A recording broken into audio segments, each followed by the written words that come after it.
அந்த ஜெயில் சாப்பாடு சாப்பிட்றது ரொம்ப கஷ்டமா இருக்கும். நரக வேதனை, ரொம்ப கஷ்டம். என்ன பண்றது, சாப்பிட்டு தானே ஆகணும். சாப்பிடலன்னா அதுக்கும் அடிப்பாங்க. அதுக்கப்புறம் அவங்க கொடுக்குற சாப்பாடு பிசிபி சாப்பாடு கொடுப்பாங்க, எக்ஸ்ட்ரா சாப்பாடு.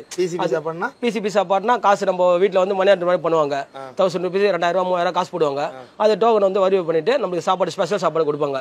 ஆமா, வெளியே இருந்தா உள்ள கேன்டீன் இருக்கும். ஆமா, நல்ல சாப்பாடு கொடுப்பாங்க. அது சாப்பிடலாம். அந்த சாப்பாடு போட்டு நம்மள நல்லா பிரெயின் வாஷ் பண்ணிட்டாங்க. பண்ணிட்டு என்ன பண்றாங்க, என்ன வந்து ஒரு பிளான் பண்ணி வச்சிருக்காங்க போது எனக்கு தெரியாது எதுவுமே. ஒரு நண்பர் என்ன பண்றாங்க, எனக்கு தெரிஞ்ச நண்பர், எனக்கு சாப்பாடு போட்ட நண்பர் ஜெயில். ஆமா, ஜெயில உள்ள சாப்பாடு போட்டாங்கன்னா ரொம்ப பெரிய விஷயம். அவர் வெளியே வந்த பிறகு அவர் சண்டையில என்ன பண்றாங்க, அவரை வந்து அவங்க முன்னுரிமை எல்லாம் சேர்ந்து அவரை கை எடுத்துறாங்க. இது எங்க வச்சு நடக்குது? ஜெயிலுக்குள்ள இல்ல, ஜெயில இருந்து வெளியே வந்த பிறகு அவர் கை எடுத்துட்ட பிறகு நாங்க மருத்துவமனையில போய் பாக்குறோம். நட்பு சாப்பாடு போட்டாங்கல்ல, அந்த விஷயத்துக்காக அவர் போய் பாக்குறோம். பார்த்து என்ன பண்றோம், ஆறுதலா பேசுறோம், என்னப்பா எதுப்பான்னு கேட்கறோம். இந்த மாதிரி இதாகி போச்சுப்பா, அதை வந்து பழி வாங்கணும் பண்றாங்க. இவருக்காக ஏதோ ஒன்று பண்ணோம் அப்படின்ற மாதிரி இவங்க பேசிட்டு இருக்காங்க. எனக்கு தெரியாது, என்ன தெரியாம கூட்டு போறாங்க. அந்த வழக்குல கூட்டு போகும்போது அவர் கை போனதுக்கு காரணமானவங்கள நாங்க எல்லாம் ஃப்ரெண்டுங்க எல்லாம் போயிட்டு அவர் அட்டாக் பண்றோம். ஆமா, அவங்க என்ன சொல்லி கூப்பிட்டாங்க, என்ன வந்து நல்ல ஃப்ரெண்ட்ஷிப்பா தான் கூப்பிடுறாங்க. டிஃபன் சாப்பிடலாம், காபி சாப்பிடலாம் அப்படின்ற மாதிரி சொல்றாங்க. இதை பண்ண போறோம்னு கூப்பிடல. சரி, அதாவது பண்ண போறோம்னு சொல்ல நம்ம கிட்ட, நம்ம எதாச்சும் தான் கூட்டு போறாங்க. கூட்டு போயிட்டு அங்க எல்லாமே கரெக்டா செட்டிங்ல இருக்காங்க அவங்க. அப்ப என்ன பண்றாங்க, அந்த இதுல வந்து என்னையும் ஜோடிச்சு அந்த வழக்குல ஜாயின் பண்ணி விட்டு நான் அந்த வழக்குல இவனையும் மாட்டி விட்டுங்கிற மாதிரி தான். ஆமா, பிரெயின் வாஷ் பண்ணிட்டாங்க. நல்லா பிரெயின் வாஷ் பண்ணிட்டாங்க. ரெண்டாவது நானும் போய் ஆறுதலா ஹாஸ்பிட்டல்ல போய் பார்த்தது, சிறையில இருந்த பழக்கம் சிறையிலே முடிச்சிடணும். நம்ம ஜெயில வந்து வெளியே வந்துட்டு பிறகு அந்த கான்டாக்ட் இருக்க கூடாது. அது இருந்ததால எனக்கு ஒரு உதாரணம், நான் ஒரு இதுவாயிட்டேன், நான் பாதிக்கப்பட்டேன். அதுல வெளியே வந்த பிறகு அவங்க செஞ்சாலும் செய்யலனாலும் அந்த போன் பேசுற ட்ரேசர் எல்லாம் இருக்கும் பாத்தீங்களா, அதால வந்து என்ன பண்றாங்க, என்னையும் போலீஸ் பிடிச்சி என்ன பண்றாங்க, இவங்க இது பண்ண போறாங்க சொல்லிட்டு நாங்க தான் நீதிமன்றத்துல போய் சரண் அடைகிறோம். ஏன்னா உங்க பேர்ல லிங்க்ல போன் பேசுறோம் போற வரனா அவங்க கண்டிப்பா தூக்குவாங்க. ஆமா, கண்டிப்பா எடுத்துருவாங்க அவங்க. அதெல்லாம் என்ன பண்றேன், நான் கோர்ட்டுக்கு சரண்டர் ஆகி ஜெயிலுக்கு போறோம். ஜெயிலுக்கு போயிட்டு அதுல என்ன பண்றாங்க, என் மேல முதல் முறையா குண்டாசு தடுப்பு சட்டம் போடுறாங்க. 37 வயசுல போடுறாங்க. எனக்கு 2018 போடுறாங்க. அதுல கிட்டத்தட்ட நான் இது முடியணும், 1 வருஷம் குண்டாசு சட்டம். எத்தனை நாள் இருக்கணும்? 365 நாள். கிடையாது. பெயில் எடுக்க முடியாது. ஜெயில் வாழ்க்கை எப்படி இருந்துச்சு அந்த ஊர்? ரொம்ப ரொம்ப ரொம்ப கஷ்டம் தான். போக கூடாத இடம், ஏதோ தெரிஞ்சோ தெரியாம போவே கூடாது. போனா திருப்பி நம்ம லைஃப் இருக்காது. 1 வருஷம்ன்றது சும்மாலாம் கிடையாது. 365 நாள் நரக வேதனை. சாப்பாடு கொடுப்பாங்கன்னா அந்த சாப்பாடு சாப்பிடவே முடியாது. அதுல உப்பு தண்ணியை போட்டு நம்ம மிக்ஸ் பண்ணி சாப்பிட்டா சாப்பிடலாம். ஒரு ஊருக்கு வந்தா சாப்பிட்டுக்கலாம். அப்படின்னா வெறும் சாப்பாடுனா சாப்பிடவே முடியாது. சாப்பாடு ஒயிட் ரைஸ் போடுவாங்க. ஒயிட் ரைஸ்ல குழம்புன்னு ஊற்றுவாங்க. அந்த சாப்பாடு ஒயிட் கலர் சாப்பாடு கலரே மாறாது, அப்படியே தான் இருக்கும். இந்த வாரத்தில் ஒரு நாள் சிக்கன் போடுவாங்க. அதுவும் ரசத்துல கறி போட்டா எப்படி இருக்கும், அந்த மாதிரி தான் இருக்கும். உள்ள இந்த சாப்பாடு மட்டும் தான் பிரச்சனையா இருக்குமா, இல்ல எல்லாமே இருக்கும். நம்ம ஒரு செல்ல இருக்கோம் அப்படின்னு சொன்னா 20 பேருக்கு ஒரு செல்லு கொடுப்பாங்க. அந்த செல்ல நம்ம இருக்கோம் அப்படின்னு சொன்னா 6 மணிக்கு அதில் திறந்து விடுவாங்க. 6 மணிக்கு ஈவினிங் க்ளோஸ் பண்ணுவாங்க. 12 மணி நேரம் நம்ம ஜெயில் லாக்கப்புக்குள்ள இருக்கணும், கம்பிக்குள்ள. 12 மணி நேரம் வெளியே சுதந்திரமா போகலாம். ஒரு குறிப்பிட்ட அளவு உண்டு. First block, second block, third block, guarantee, அந்த மாதிரி மெடிக்கலுக்கு போகலாம், கேரம் போர்டு, லைப்ரரி போகலாம். நல்ல ஆக்டிவிட்டி இருந்தா அவங்க அனுப்புவாங்க. இவர் மேல தப்பு இருக்கு, இவர் பக்கத்துல போனா கஞ்சா ஆயிட்டு வரும் அப்படிலாம் இருந்ததுன்னா உங்களை அலோவ் பண்ண மாட்டாங்க, வெளியே அனுப்ப மாட்டாங்க.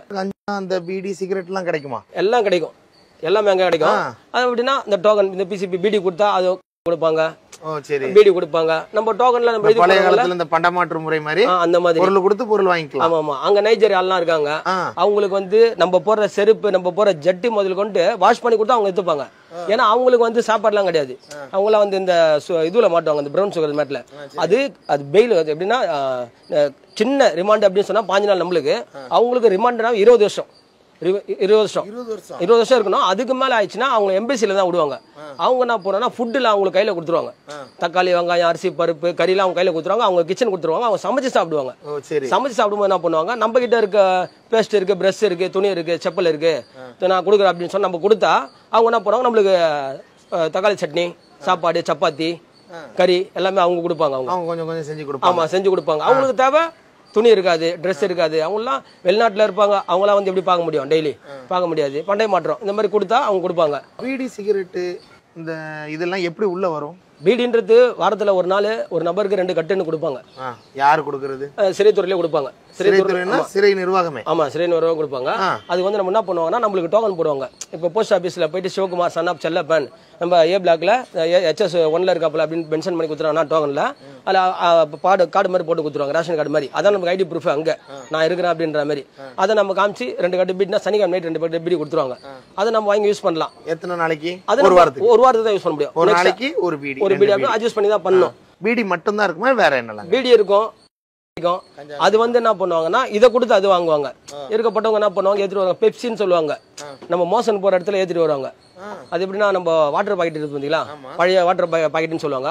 அந்த வாட்டர் பாக்கெட்ல வந்து ஒரு விரல் சைஸ் மாதிரி நல்லா அதை போட்டு ரோல் பண்ணி டேப் அடிச்சு சுத்திட்டு நம்ம மோசன் போற இடத்துல என்ன பண்ணுவாங்கன்னா அங்க வந்து எண்ணெய் போட்டு நல்லா கொஞ்சம் அவங்க சோப்பு கட்டிலாம் வச்சு கொஞ்சம் நல்லா அவங்க அந்த இடத்த டெத்தை கொஞ்சம் ஃப்ரீ பண்ணிப்பாங்க. ஃப்ரீ பண்ணி உள்ள போட்டுன்னு போயிடுவாங்க. உள்ள போட்டு போகும்போது எப்படின்னா இப்ப சிவகுமார் ஃபர்ஸ்ட் வரா அப்படின்னு சொன்னா அவங்கள பார்க்கும் போதே தெரியும் ஃபர்ஸ்ட் வாடி வராண்டா அப்படின்னு சொன்னா அங்கேயும் ஒரு ஸ்டேட்மெண்ட் எப்படின்னா நம்ம பிறந்த மேனே தான் நிக்கணும். உள்ள போகும்போது பிறந்த மேனே தான் நிக்கணும். ஜட்டி கூட போடக்கூடாது, எதுவுமே கிடையாது. அப்படியே ஃபுல்லா எந்த ட்ரெஸ் இல்லாம நம்ம அப்படியே நிக்கணும், உட்காந்து எழுந்துக்கணும். அப்படிலாம் பண்ணுவாங்க. அங்க உள்ள இருக்க வார்டன் எல்லாமே செக் பண்ணுவாங்க. வார்டன் அங்க ஜெயிலர் எல்லாமே இருக்கு பார்த்தீங்களா, அவங்க எல்லாம் செக் பண்ணுவாங்க. முன்ன வச்ச டேபிள் சேர் போட உட்காந்துருப்பாங்க, நம்ம எல்லாமே செக் பண்ணுவாங்க. உட்காந்து எழுதுக்கணும். எத்தனை பேர் இருந்தாலும் கவலை கிடையாது, நம்ம அப்படிதான் பண்ணோம். அதான் முறை. உட்காந்து எழுதுனா கையை தூக்கணும். அவங்களுக்கு டவுட் ஆகி போச்சுன்னா அவங்க வந்து லட்டி வச்சு ஷோல்டர்ல அடிப்பாங்க. டவுட் ஆச்சுன்னா அப்படி சப்போஸ் இன்னும் ப்ராப்ளம் அப்படி சொன்னா அவனுக்கு வாழைப்பழம் பிரெட் கிட்டு குத்தவன பாத்ரூம் போயிட்டு முக்க வச்சு அதை எடுத்துருவாங்க. எடுத்தாங்கன்னா அவங்கள போயிட்டு தனி சிறையில போட்டுருவாங்க. கொரில்லா செல்லுன்னு சொல்லுவாங்க. அது ஒத்த செல்லு. ஒத்த செல்லு ஒரே ஒரு ஆள் தான் இருக்க முடியும். பேச்சுவார்த்தை கிடையாது. மென்டல் டார்ச்சர் ஆயிடும். அவங்களை தனிமைப்படுத்தணும். யாரு கூட லிங்கே இருக்க கூடாது. நீ மட்டும் பைத்தியமா ஒரு ஒரு வருஷம் போல அப்படியே அப்படின்ற மாதிரி அப்படி ஒரு பெரிய டார்ச்சர், ரொம்ப டார்ச்சர். அதான் அப்படின்னா அடிக்க தேவையில்ல, இந்த மாதிரி பனிஷ்மெண்ட் கொடுத்தாலே போதுமே அப்படின்ற மாதிரி எல்லாம் பண்ணுவாங்க. இந்த மாதிரி எல்லாம் கிடைக்கும். அதெல்லாம் போகுது. மற்றபடி திங்ஸ் நம்ம வீட்டுல வாங்கி கொடுக்குற பொருள் எல்லாமே கரெக்டா கொண்டு வந்து தந்துருவாங்க. எல்லாம் கொடுத்துருவாங்க. ட்ரிங்க்ஸ் எல்லாம் சான்ஸே கிடையாது. உள்ள வந்து வாய்ப்பே கிடையாது. பீடி சிகரெட் கஞ்சா அந்த மாதிரி உள்ளது வச்சுக்கலாம். சிகரெட் கூட ரொம்ப ரேர். எப்படின்னா அது வந்து லெவல் தான். ஓரளவுக்கு பெரிய லெவல்ல இருக்கும்போது அவங்க எல்லாம் இதுவாகும். எல்லாருக்குமே கிடைக்கிறது பீடி நார்மலா எல்லாருக்குமே கிடைக்கும். வெளியே கிடைக்கிற மாதிரி எல்லாருக்குமே கிடைக்கும். ஓரளவு இல்ல வெளியே கிடைக்கிற மாதிரி எல்லாம் கிடையாது. வாரத்துல ஒரு நாள் மட்டும் தான், சனிக்கிழமை ஒரு நாள் மட்டும் 2 கட்டு கொடுப்பாங்க. அது நிர்வாகத்துக்கு தெரியாமல் தானே இதெல்லாம்? இல்ல தெரிஞ்சுதான் கொடுப்பாங்க. நிர்வாகத்துக்கு பிசி தானே கொடுக்குறாங்க. ஆனா கவர்மெண்ட்ல அப்படி ஒரு ஆர்டர் கிடையாதுல்ல, பீடி கொடுக்கணும் அப்படிலாம் ஒண்ணும் கிடையாது. 2 கட்டு வாங்கினா 100 ரூபா, அடிஷனல் கட்டு வாங்கினா ஒரு கட்டு 100 ரூபா ஆகும். 3 கட்டு வேணும்னா சில பேர் ஸ்மோக்கிங் அப்படிதான் இருப்பாங்க. அவங்ககிட்ட கேஷ் இருக்கு, என்கிட்ட 10,000 ரூபாய் அக்கௌண்ட்ல இருக்கு, உங்களுக்கு 10 கட்டு கொடுனா அடிஷனல் 2 கட்டு மட்டும் தான் உங்களுக்கு 100 ரூபாய் கொடுப்பான். அதுக்கு அடுத்த கட்டு வாங்கும் போது 100 ரூபா ஆகும். 100 ரூபா எக்ஸ்ட்ரா ஆயிட்டே இருக்கும். அப்புறம் 50 ரூபா கட்டு வந்து 100 ரூபாய் ஆயிடும். அந்த மாதிரி தான் இருக்கப்பட்டவங்க. ஆமா, இப்போ வந்து நான்லாம் போறேன்னா என் துணி நான் தான் வாஷ் பண்ணுவேன், நான் போய் குளிக்கணும் போனோம், அது மாதிரி எல்லாம் பண்ணுவோம். இருக்கப்பட்டவங்க வசதியா இருப்பாங்க, பெரிய ரவுடியா இருப்பாங்க. அவங்க என்ன பண்ணுவாங்க, 2 பீடி குத்தா துணி துவச்சு போட்டுருவாங்க, தண்ணி பிடிச்சி வைப்பாங்க. அந்த மாதிரி எல்லாம் இருக்கும். அங்க சிறைத்துறையில போலீஸ் பிரச்சனை பண்றாங்களோ இல்லையோ, அங்க இருக்க ரவுடிங்க ரொம்ப பிரச்சனை பண்ணுவாங்க. எப்படின்னா நீங்க தட்டு நம்ம தான் கழுவணும், தட்டு நம்ம கழுவணும், அவங்க ரூமை வாஷ் பண்ணணும், அவங்க துணியை துவச்சு போடணும். இதெல்லாம் செய்யலன்னா அந்த ரூம்ல இருந்து தேத்தி அனுப்பிச்சிருவாங்க. சார் இங்க ரவுடின்னா இப்போ மயிலாப்பூர்ல நான் மட்டும் கிடையாது சார், சிட்டி ரவுடியா இருப்போம் புழல்ல. சிட்டி ரவுடியா இருக்கான்ல, சிட்டி ரவுடி இருக்கும்போது நீங்க எப்படி என்ன மட்டும் காரணம் பண்ண முடியும்? பெரிய ரவுடி இருக்கும்போது நம்ம சின்ன ரவுடி. ஆமா, அடிக்க தானே போணும். சிட்டி ரவுடி சென்னைனா புழல்னா மயிலாப்பூர் மட்டும் தான் கிடையாதுல்ல. திருவள்ளூர், செங்கல்பட்டு, காஞ்சிபுரம், மதுரை எங்க இருந்தோ அந்த இடத்துல எங்க ரிப்பேர் பண்றாங்களோ அங்க இருந்து கொண்டு வந்து இங்க புழல்ல தான் போடுவாங்க. அப்படி போடும்போது ஒவ்வொரு பிளாக்குக்கும் ஒவ்வொரு ரவுடி இருப்பாங்க. இப்ப நாளையும் அப்படி ரவுடிகள் இருக்காங்க. எப்படின்னா சப்போஸ் ஒரு ஆள் வந்து கொஞ்சம் பார்க்கும்போது அமுல் பேபி மாதிரி இருந்தாருன்னா ஓரணி சேர்க்கை, அவன் வரல அப்படின்னு சொன்னா அவனை மென்டல் டார்ச்சர் பண்ணி ஒரு மாதிரி பண்றது. அத்தனைக்கும் 20 பேர் இருக்க செல்லே அது நடக்கும். அது மாதிரி தவறா பண்ணிட்டா அப்படின்னு சொன்னா அது என்ன பண்ணுவாங்கன்னா யாரு பண்ணான்னு கொஸ்டின்லாம் கேட்க மாட்டாங்க. ஒரு வாட்டி கேட்பாங்க, யாரா பண்ணது ஃபைல்ல அப்படின்னு சொல்லிட்டு. ஃபைல்ல உட்காரும் போது நம்ம மோசன் போற மாதிரி தான் உட்காரணும். அப்படிதான் உட்காரணும், வேற எப்படி உட்காரவே கூடாது. அப்படிதான் முறை. அப்படிதான் உட்காரணும். கரெக்டா 6 மணிக்கு வந்து தட்டின உடனே திறந்த உடனே அட்டெண்டன்ஸ் சென்ட் போயிடுவாங்க. அதுல தப்பா உட்காந்தாலே அடிப்பாங்க. கரெக்டா உட்காரணும், உட்காந்து முடிச்சிடணும். அதே மாதிரி நம்ம மாத்தி வெளியே எங்கேயோ வேற செல்லுக்கு போக கூடாது.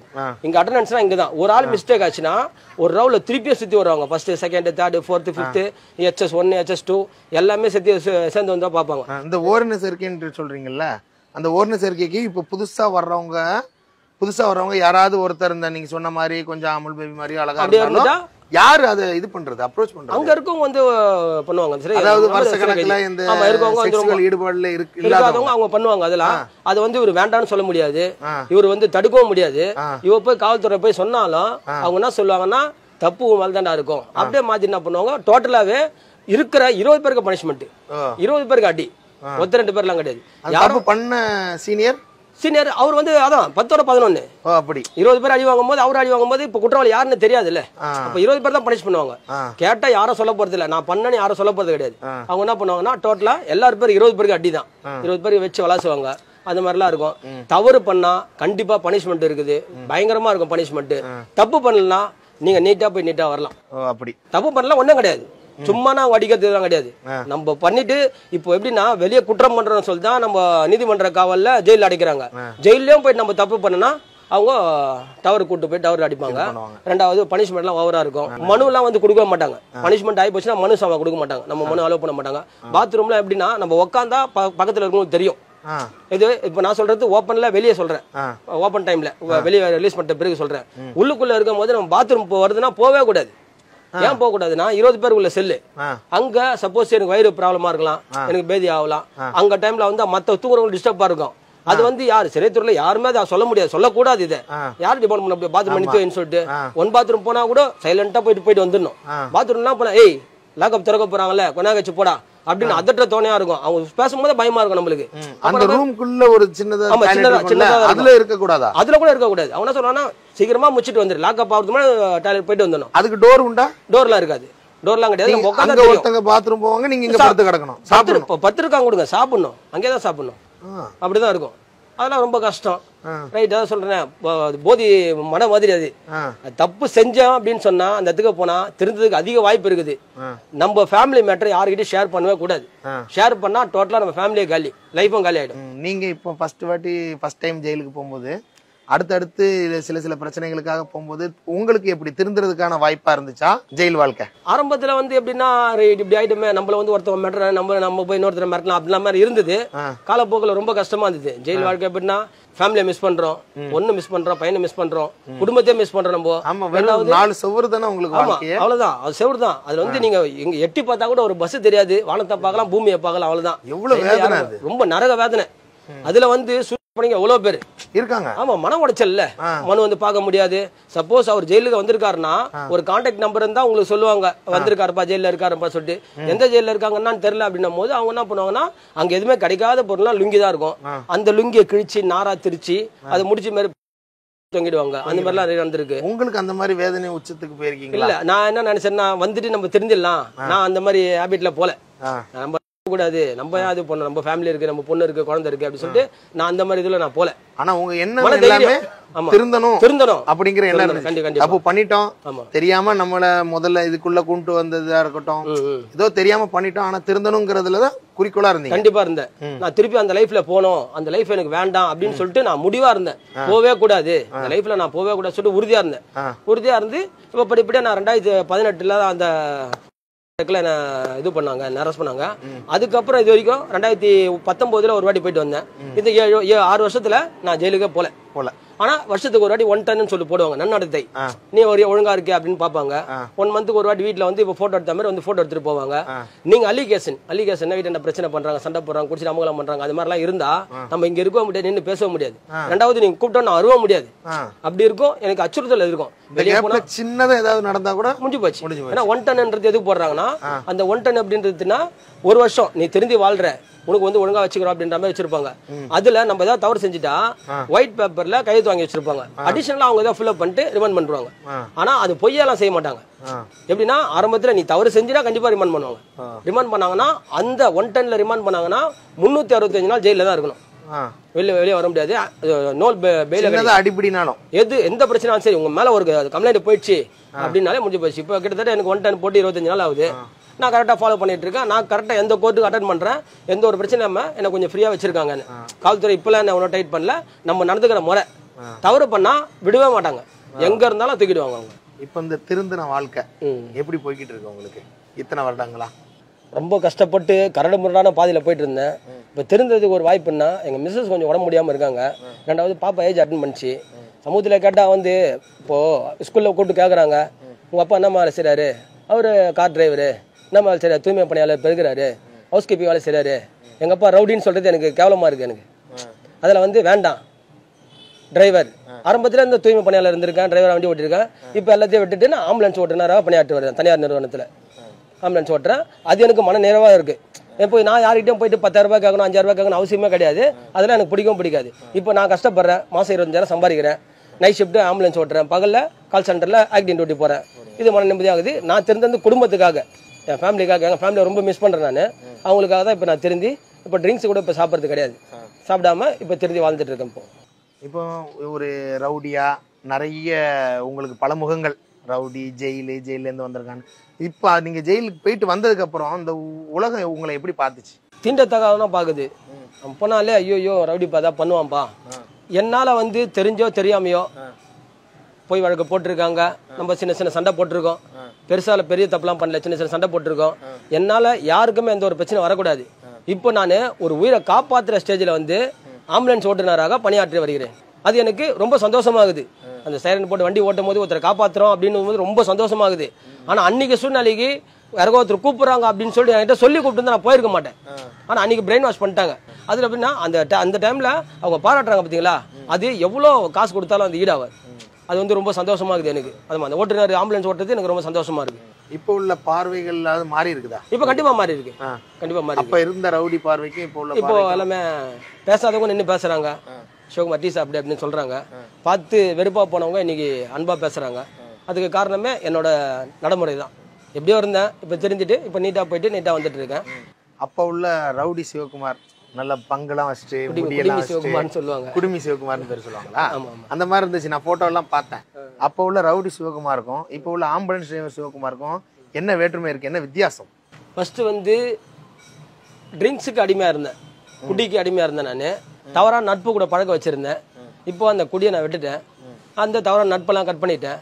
இப்போ என் லைஃப் காத்துல இருந்தா என் ஒய்ஃபை பார்க்கணும், என் பொண்ணை பார்க்கணும், என் பையனை பார்க்கணும், என் குடும்பத்தை பார்க்கணும் அப்படின்னு அப்படியே அந்த லைன் மாறி போச்சு. உப்பு சாப்பிட்டா தண்ணி குடிக்கலாம், தப்பு செஞ்சா தண்டனை அனுபவிக்கலாம். செய்யாத குற்றத்துக்கு நான் ஃபர்ஸ்ட் போனது ரொம்ப மனசு வருந்து இப்போ என்ன சார் ஆயிடுச்சு, லைஃபே இப்போ வேஸ்டா தானே இருக்கு. இப்போ ரொம்ப கஷ்டப்பட்டு தான் இருக்கேன். இப்போ நான் தெரிஞ்சா மட்டும் போதுமா? இது பொய் வழக்குன்றது யாரும் போடக்கூடாது. உண்மையான வழக்கா சம்மந்தப்பட்ட மாதிரி இருந்தால் போடலாம். பொய் வழக்கு அன்னைக்கு போட்டது தான் இப்போ என் லைஃபே ரொம்ப ஃபைல் பண்ணிடுச்சு. ஃபர்ஸ்ட் ரொம்ப நம்மளை ரொம்ப துச்சமா பார்ப்பாங்க. எங்களுக்கு ரொம்ப கஷ்டமா இருக்குது, நீ இருக்கவே தேவை வீட்டுல, போயிட்டு வீட்டை விட்டு அப்படின்னு சொல்லிட்டு என்ன தனிமைப்படுத்துறாம ரொம்ப டார்ச்சர் பண்ணாங்க வீட்லயே. ஆமா வீட்லயே டெய்லி ஒரு பிரச்சனை அப்படின்னும் போது போலீஸ் பிடிக்கும் போதெல்லாம் அவங்க என்ன டைம் பிடிக்கிறாங்களோ 2 மணிக்கு என்ன கூட்டு போறாங்கன்னா சந்தேகத்தின் பேர்ல அவங்க 2 மணிக்கு பின்னாடியே கிளம்பி வந்துருவாங்க. எங்க மிஸ்ஸஸ் எல்லாம் வந்துருவாங்க. அதெல்லாம் அவங்களுக்கு மன உடைச்சல் ரொம்ப இதுவாகி போச்சு. அவங்க ரொம்ப டிஸ்டர்ப் ஆயிட்டாங்க. ஜெயிலுன்றது போகக்கூடாத இடம். அன்னைக்கு ஒருத்தர் ஒருத்தட்ட காசு கேட்கும் போது ஒரு தப்பு பண்ணும் போதுலாம் நம்ம பேர் பெருமையா பேசுவாங்க, பேரு அப்படின்னு சொல்லுவாங்க. ஆனா ஜெயிலுன்றது ரொம்ப கஷ்டம். ஜெயில போனா வாங்காது அடி கிடையாது. ஜெயிலுன்றதை விட இந்த போலீஸ் அடி வாங்கிட்டாங்கன்னா லைஃப்ல இப்பெல்லாம் கிடையாது, பின்னாடியே அது உடம்புக்கு ரொம்ப பிரச்சனையா இருக்கும். அதுல ரொம்ப கஷ்டப்பட்டிருக்கேன். ஜெயில ரொம்ப அடி வாங்கியிருக்கேன், ரொம்ப வேதனைப்பட்டிருக்கேன். இப்ப எல்லாமே நான் திருந்தி ஒழுங்கா வாழணும்னு நினைக்கிறேன். நான் ரொம்ப கஷ்டமா இருக்கு. நான் அதுக்கப்புறம் எதுவுமே போற மாதிரி ஐடியா இல்லை. ரொம்ப கஷ்டமா இருக்கு. நான் திருந்தி வாழணும்னு ஆசைப்படுறேன். நான் கஷ்டப்பட்டு இருந்தேன், ஆட்டோ ஓட்டியிருந்தேன். ஆட்டோவில் போதுமான வருமானம் கிடைக்கல. கால் சென்டரில் போனேன், கால் சென்டரில் கிடைக்கல. போலீஸ் சப்போர்ட்டில் கொஞ்சம் இது பண்ணிவிட்டு போலீஸ் வெரிஃபிகேஷன்லாம் வாங்கி இப்போ என்ன பண்ணுறேன், ஆம்புலன்ஸ் தனியார் நிறுவனத்தில் ஆம்புலன்ஸ் ஓனராக பணியாற்றி வருகிறேன். அது எனக்கு சந்தோஷமாக இருக்குது. நல்ல சேலரி தராங்க, யூனிஃபார்ம்லாம் போட்டு டீசெண்டாக போயிட்டு டீசெண்ட் ஐடி பார்க்கில் ஒர்க் பண்ணுற மாதிரி ஒரு ஃபீலிங் கிடச்சிருக்குது. இது 42 வயசில் எனக்கு கிடைக்காது. 40 வருஷம் எனக்கு 40 வருஷம் வாழ்க்கையை நான் தொலைச்சிட்டேன். 2 வருஷம் தான் நான் வாழ்க்கையாக ஒரு மனிதனாக வாழ்கிறேன். 40 வருஷம் வேஸ்ட்டு, டெலிட் தான் பண்ணோம். அது எழுதி பேப்பர்ல அழிக்கிற மாதிரி என் வாழ்க்கையை நானே அழிச்சிட்டேன். இந்த 2 வருஷமா தான் நான் ஒரு மனுஷனா வாழ்றேன். எத்தனையோ பேர் இத்தனை உயிரை எடுத்தான்னு தான் உங்களுக்கு கேள்விப்படுறேன். இப்போ ஆம்புலன்ஸ் ஓட்டுறதுல இருந்து எத்தனையோ உயிரை காப்பாத்தினவங்கிற அந்த பேர் இனிமேல் நிலைக்கும். கண்டிப்பா அந்த அளவுக்கு உங்களோட செயல்பாடு இருக்கும். கண்டிப்பா. Okay sir.